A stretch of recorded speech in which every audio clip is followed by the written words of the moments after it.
1997 में Robert Kiyosaki ने एक बुक लिखी। इस बुक ने आते ही मार्केट में धूम मचा दी और बन गई एक best selling book. Robert Kiyosaki के दो पिता थे, एक तो उनके रियल फादर जिन्हें वे पुअर डैड कहा करते थे यानी गरीब पिता, और उनके फ्रेंड माइक के पिता को वो अपना मुंह बोला पिता मानते हैं और उन्हें वे कहते हैं रिच डैड।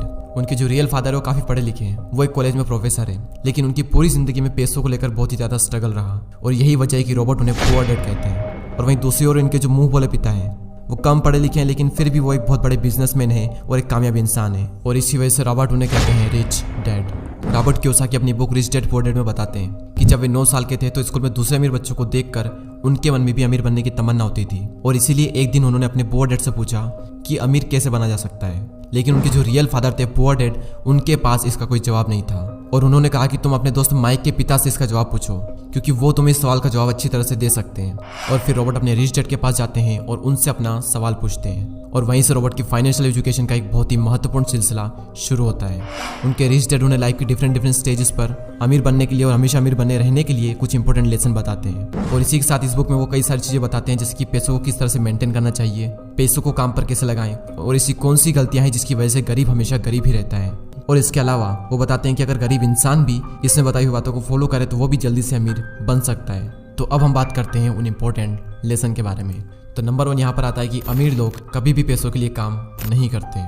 जनरली लोग अमीर बनने के लिए बहुत ही ज़्यादा मेहनत करते हैं। उनकी कोशिश ये होती है कि उन्हें एक ऐसी नौकरी मिल जाए जिससे कि हर महीने उन्हें अच्छी सैलरी मिलती रहे, और नौकरी मिलने के बाद वो पूरी डेडिकेशन और मेहनत के साथ अपनी जॉब पर जाते हैं, और इसी के साथ वो ऐसे ट्रैप में फंस जाते हैं जहाँ से वो कभी निकल ही नहीं पाते। और कई सारे लोग इस तरह से अमीर बनने के लालच में एक रेट रेस का हिस्सा बन जाते हैं। उन्हें पता होता है कि महीने के एंड में सैलरी मिलने वाली है, और इसी वजह से वो लोन पर बड़ा घर लेते हैं, गाड़ी खरीदते हैं, क्रेडिट कार्ड से महंगी महंगी चीजें खरीद लेते हैं, और फंस जाते हैं एक ऐसे ट्रैप में जहाँ से निकलना बहुत मुश्किल हो जाता है, क्योंकि आपने जो चीजें लोन पर ली है आपको उनका लोन भी पे करना है, और उस लोन को पे करने के लिए आपको कई सालों तक नौकरी करनी पड़ेगी, और आपकी नौकरी से जो भी अमाउंट आएगा उसमें से मैक्सिमम अमाउंट आपको लोन पे करने में ही चला जाएगा।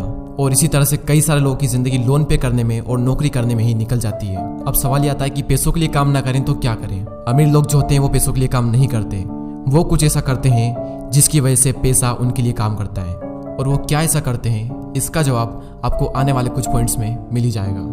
लेसन नंबर 2, लोगों को फाइनेंशियल एजुकेशन सिखाना क्यों जरूरी है। दूसरे लेसन में रिच डैड ये सिखाते हैं कि इंसान के लिए पैसों की समझ बहुत ही ज़्यादा ज़रूरी है, लेकिन आमतौर पर दुनिया के हर देश में हर तरह की पढ़ाई होती है सिवाय फाइनेंशियल एजुकेशन के। ऐसा इसलिए क्योंकि एक सिस्टम बना हुआ है कि खूब पढ़ो, अच्छे नंबर लाओ और फिर एक अच्छी नौकरी करो। पर सच्चाई यह है कि किसी भी तरह की जॉब आपको कभी भी अमीर नहीं बना सकती। मान लीजिए कि कोई भी इंसान बहुत पढ़ लिख कर मेहनत करके डॉक्टर या इंजीनियर तो बन जाता है, लेकिन वो भी 9 to 5 की नौकरी के चक्रव्यूह में फंसकर रह जाता है, जैसा कि हमने फर्स्ट पॉइंट में बात की थी। और इसी 9 to 5 के चक्रव्यूह से बाहर निकलने के लिए रिच डैड ने एसेट्स और लायबिलिटीज के बारे में बताया है। एसेट्स उन चीजों को कहते हैं जो आपकी जेब में पैसा डालती है, और लायबिलिटीज उन सब चीजों को कहते हैं जो आपकी जेब से पैसा निकालती है। एग्जाम्पल के लिए अगर आपने अपने किसी घर को रेंट पर दिया है तो उसे हम कहते हैं एसेट्स, क्योंकि वो घर आपकी जेब में पैसा डाल रहा है। और वहीं दूसरी ओर अगर आप एक न्यू कार लोन पर लेते हैं तो उसे हम कहते हैं लायबिलिटीज, क्योंकि वो कार आपकी जेब से पैसे निकाल रही है। और अमीर बनने के लिए सबसे ज्यादा जरूरी चीज है कि आप एसेट्स खरीदें और लायबिलिटीज को जितना हो सके उतना कम करें। और ये सब बातें आपको दुनिया के किसी भी स्कूल में नहीं सिखाई जाती, क्योंकि वहां पर तो सिर्फ आपको अच्छी जॉब को हासिल करने के बारे में ही सिखाया जाता है। ये कभी भी नहीं सिखाया जाता कि अपने पैसों को ग्रो कैसे कराया जाए, और इसीलिए फाइनेंशियल एजुकेशन का सीखना बहुत ही जरूरी है। थर्ड लेसन है कि अपने काम से काम रखो। इस लेसन में रिच डैड ने बताया है कि काम से जॉब करने वाला इंसान कोई भी ऐसा दूसरा काम कर सकता है जो उसकी इनकम को बढ़ाए। इसके लिए जरूरी नहीं है कि शुरुआत बड़े लेवल से ही की जाए, क्योंकि हर किसी के पास इतना पैसा नहीं होता। आप अपनी नौकरी करते हुए भी अपना कोई भी पसंदीदा काम कर सकते हैं। एग्जाम्पल के लिए कोई इंसान स्कूल में टीचर है तो वो उसका प्रोफेशन है, ना कि उसका बिजनेस। उसका अपना काम वो होगा जो वो खुद शुरू करेगा। एक बार मैकडोनल्ड के फाउंडर क्रोक MBA के स्टूडेंट की क्लास में स्पीच दे रहे थे। स्पीच के दौरान क्रोक ने वहां पर मौजूद स्टूडेंट से पूछा कि क्या आपको पता है कि मैं क्या बिजनेस करता हूँ। तो सभी स्टूडेंट ने यही कहा कि आप हैमबर्गर के बिजनेस में हैं, और ये जवाब सुनकर क्रोक को हंसी आ गई। फिर उन्होंने कहा कि मैं हैमबर्गर के बिजनेस में नहीं हूँ, क्योंकि मेरा काम रियल एस्टेट का है। ऐसा इसलिए क्योंकि जब भी कोई मैकडोनल्ड की फ्रेंचाइजीज खरीदना चाहता है तो फिर उसे उस जमीन की खरीदारी भी करनी पड़ती है। तो वहाँ रियल एस्टेट बिजनेस, और आप खुद देख लो आज पूरे वर्ल्ड में मैकडोनल्ड रियल एस्टेट का सबसे बड़ा एम्पायर बनकर खड़ा है। तो रिच डैड रॉबर्ट कियोसाकी को सिखाते हैं कि कैसे आज ज्यादातर लोग बाकी सबके लिए तो काम करते हैं लेकिन खुद के लिए नहीं करते हैं। इसलिए इंसान को चाहिए कि अपना फोकस खुद पर भी करें, लेकिन इसका मतलब ये बिल्कुल भी नहीं है कि आप अपनी नौकरी छोड़ दें। वो तो ये कहना चाहते हैं कि आप अपनी नौकरी के साथ साथ आप अपने एसेट वाले पहलू को भी मजबूत करने पर फोकस करें। नेक्स्ट लेसन यहाँ पर आता है कि सीखने के लिए काम करें, पैसों के लिए नहीं। रॉबर्ट कियोसाकी अपनी बुक में बताते हैं कि एक बार सिंगापुर में उनका इंटरव्यू एक फीमेल जर्नलिस्ट ने लिया था, और उसने उन्हें यह बताया कि उनका सपना भी एक बेस्ट सेलिंग राइटर बनने का था, लेकिन वो नहीं बन पाई। उस महिला के लिखने का तरीका काफी अच्छा था और रॉबर्ट ने उसके कई सारे लेख पढ़े भी थे, तो इसलिए रॉबर्ट ने उस महिला को सेल्स ट्रेनिंग का कोर्स करने की राय दी। लेकिन ये सुनकर वो महिला नाराज हो गई, क्योंकि वो बहुत ज्यादा पढ़ी लिखी थी और उसके पास में इंग्लिश लिटरेचर में मास्टर डिग्री थी और उसके हिसाब से सेल्स का काम सीखना उसके स्टैंडर्ड का नहीं था। रॉबर्ट कहते हैं कि दुनिया कई सारे पढ़े लिखे स्मार्ट लोगों से भरी हुई है, लेकिन पॉइंट यह है कि पैसा कमाने के लिए सिर्फ टैलेंट की जरूरत नहीं होती। आपको यह पता होना चाहिए कि आप उस टैलेंट को कैसे भुना सकते हो, और जब तक आप ये नहीं जानोगे तब तक आपका सारा टैलेंट बेकार है। और उसी लड़की की तरह कई सारे लोग सीखने के लिए काम नहीं करते। अगर वो महिला सेल्स की ट्रेनिंग सीख ले तो हो सकता है कि वो महिला आने वाले टाइम में बेस्ट सेलिंग राइटर भी बन जाए, लेकिन वो नहीं सीखती है और इसीलिए गरीब हमेशा गरीब ही रहता है और अमीर लोग सीखने के लिए काम करते हैं और सीख करके अमीर और अमीर बन जाता है। रॉबर्ट कियोसाकी बताते हैं कि उनके जो पुअर डैड थे उन्हें हमेशा अपनी नौकरी की चिंता रहती थी, लेकिन उनके जो रिच डैड थे वो सीखने पर ज्यादा जोर देते थे, क्योंकि उनका मानना यह था कि अमीर बनने के लिए जिंदगी में कई सारी चीजें सीखनी पड़ती है और यही इन दोनों में सबसे बड़ा फर्क था। लेसन नंबर 6, रुकावटों और बाधाओं को पार करना।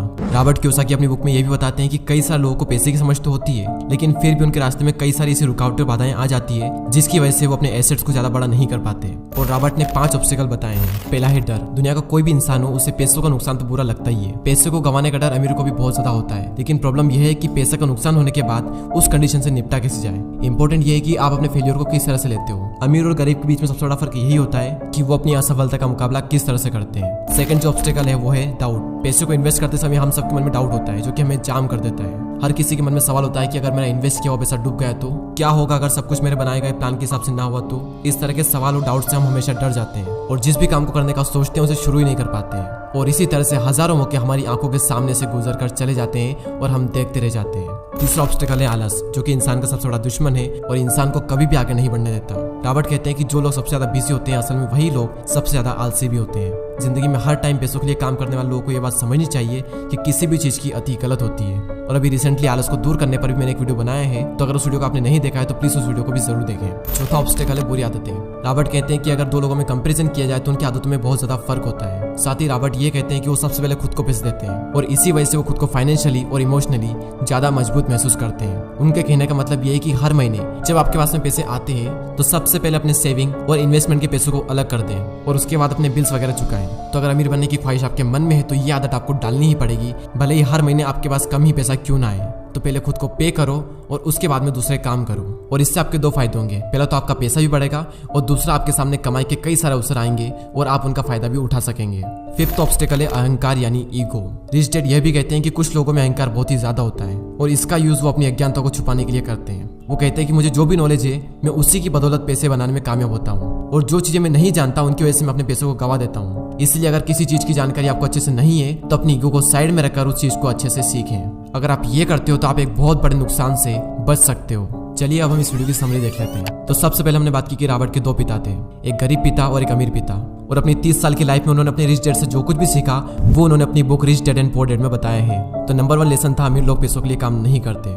नंबर 2 था लोगों को फाइनेंशियल एजुकेशन सिखाना क्यों जरूरी है, और इस पॉइंट में हमने बात की थी कि अगर आपको अमीर बनना है तो आपको एसेट्स खरीदने पड़ेंगे और लाइबिलिटीज को कम करना पड़ेगा। लेसन नंबर 3 अपने काम से काम रखो। लेसन नंबर 4 सीखने के लिए काम करें, पैसों के लिए नहीं। और लास्ट पॉइंट था रुकावट और बाधाओं को पार करना, और इस पॉइंट में रॉबर्ट कियोसाकी ने 5 ऐसे ऑब्स्टिकल बताए थे जिसकी वजह से आप अपने एसेट्स को बड़ा नहीं कर पाते। और वो 5 ऑब्स्टिकल कुछ इस तरह: डर, डाउट्स, आलस, बुरी आदतें और ईगो। और दोस्तों मैं आप सबको रिकमेंड करूंगा कि आप सबको ये बुक जरूर पढ़नी चाहिए। इस बुक की लिंक नीचे डिस्क्रिप्शन में है। ये बुक आपको हिंदी और इंग्लिश दोनों में ही मिल जाएगी। और अगर अभी तक आपने हमारे चैनल को सब्सक्राइब नहीं किया है तो सब्सक्राइब करके हमारी कम्युनिटी का पार्ट बने। मैं मिलूंगा आपसे अगली वीडियो में। जय हिंद, जय भारत।